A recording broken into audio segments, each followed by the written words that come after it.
The U.S. Olympics team has had plenty of nice moments to celebrate over the past 24 hours.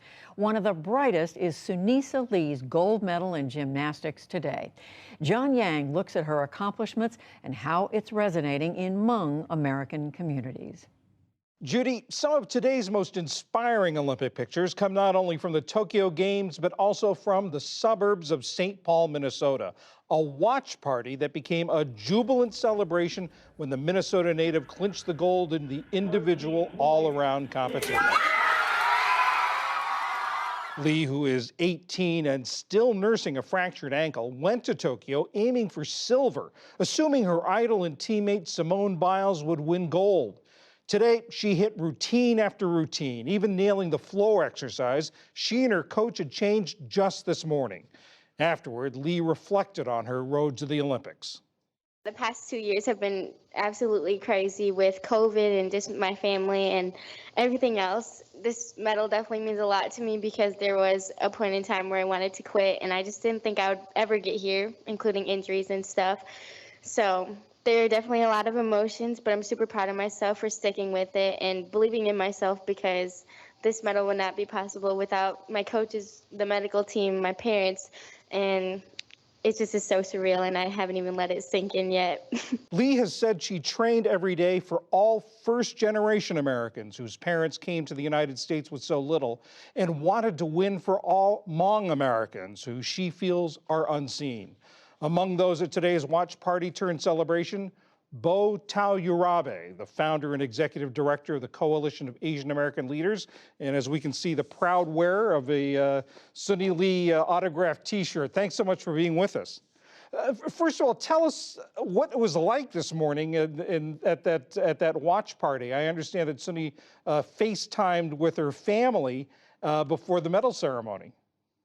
Yes, she did. I understand that that is a ritual that she and her sister have to connect on FaceTime just to check in. And so that was a really nice moment when she was just about to head to the ceremonies to get her gold. And she did a quick FaceTime with everybody in the room. So it was really special. It must have been very exciting to be able to watch that.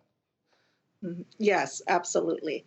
It was exciting. Everybody was just, it's historic, right? To have the first Hmong American, Asian American woman take home the gold. That was just, yeah, so historic and epic, as I say. Before today, I think a lot of casual Olympic watchers may not have been familiar with her. Tell us a little bit about her and about her personal story. Yes, I mean, I think Suni is a first generation Hmong American child. And so her parents, like me, came as refugee children to this country. And the Hmong came post the secret war in Laos. And so many of us came with really no more than, the bags we could carry in our hands and started our lives here in America. With just great ambitions that our parents had about the future here. And I think her father has told the stories of how much they have worked to get her, support her, and really to believe in her dreams, even building, the beams for her out of wood that they had at home because they couldn't afford to buy it. So, right.